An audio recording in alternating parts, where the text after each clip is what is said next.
Tinutong na bagas in a tea bag, available iyan sa Pili Camarines Sur asin kumikitang kabuhayan ngunyan kansarong 40 anyos na Pilienyo. Aramon taan sa iyang istorya sa report na ini. Packaging pasana, syertong may intriga ka na, nakalaag sa tea bag o itong piglalaganin siya Alagad pag tinimpla mo na, kapean itsura, pati naan aroma. Iniyan tinutong na bagas, nagibukan 40 anyos sa si Christine Chow, kan Barangay San Isidro, Pili Camarines Sur. Some of mga millennials, yun, medyo familiar. Sinasabi nila, usually, yung lola ko umiinom ng ganyan. Pero since na gusto nating itap, yung mga Gen Z, gusto nating itap yung millennials, kaya tayo nag-come up doon sa packaging na merong tea bag, merong coffee drip, and then meron din tayong granules.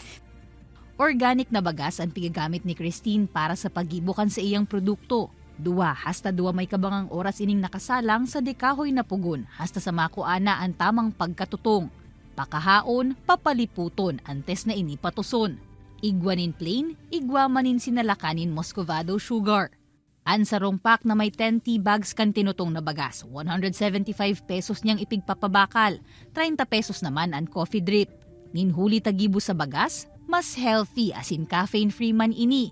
Swak, magin para sa mga may arthritis, asin acidic na coffee lovers. Hindi nagagaratok ang mga ugat-ugat ko rin pag yan ang pig. Iinom ko. Madali na ibubuntog mo na sa mainit na tubig. Pag araw ka ng inom mo, mayo man siyang problema kasi bagas man lang. Masiram. Kasi kadto, talaga as in tutong na tutong, di lasang lasa. Ini tamang-tama lang. Sa nakalihis na 10 taon, ang tinutong na bagas ni Christine, haros pirmi namang laog kan man iba-ibang trade fair. Nakakaabot naman sa NCR and orders. Asin ngunyan, ang goal ni Christine, magin FDA approved naman ang sa iyang mga produkto. Nganing magin sa ibang nasyon, makabot naman ang sa iyang mga gibo. Testimonials mo din yun sa iba.